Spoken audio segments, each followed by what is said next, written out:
la majorité des membres du parti d'Édouard Philippe veulent une candidature autonome pour le prestigieux poste de président de l'Assemblée nationale. Si est-il la députée Horizon Naïma Moutchou qui fera faire face à la candidature de Yaël Braun-Pivet, présidente macroniste sortante. Nous voulons, dans le cadre de ce premier tour, faire entendre notre voix, a déclaré Laurent Marcangeli, le président du groupe Horizon à l'Assemblée nationale. Expérience nécessaire et autorité naturelle. Opposés à l'idée d'une primaire évoquée en Macronie, les philippistes ont préféré proposer leur propre candidate. On a dit non pour une primaire. On ne veut pas de vote préalable au premier tour, a déclaré un ténor du parti Horizon à bfmtv.com. L'ancienne vice-présidente de l'Assemblée, Naïma Moutchou, aurait toutes les qualités pour se présenter jeudi 18 juillet au scrutin, selon lui. Elle a également l'expérience nécessaire et l'autorité naturelle indispensable pour gérer une assemblée chaotique, renchérit un autre poids lourd du parti d'Édouard Philippe.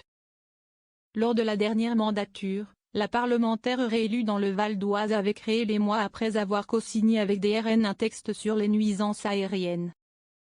Lors d'une nouvelle réunion du parti mercredi 17 juillet, sa candidature devrait être validée ou une autre annoncée. La réélection de Yaël Braun-Pivet, un mauvais signal.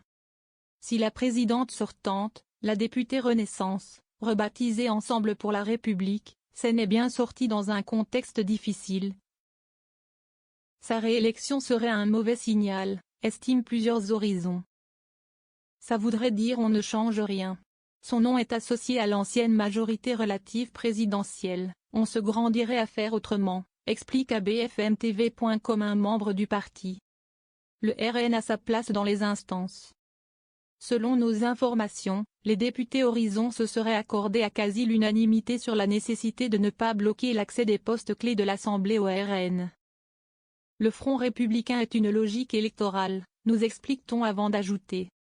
L'Assemblée doit respecter le principe de pluralité. Au nom de quoi on va pouvoir justifier leur éviction ?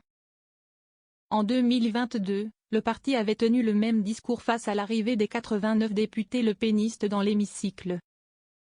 Les refuser aujourd'hui, au-delà d'être contradictoires pour les élus Horizon, donnerait lieu à un coup de canif dans le pacte démocratique, nous assure-t-on.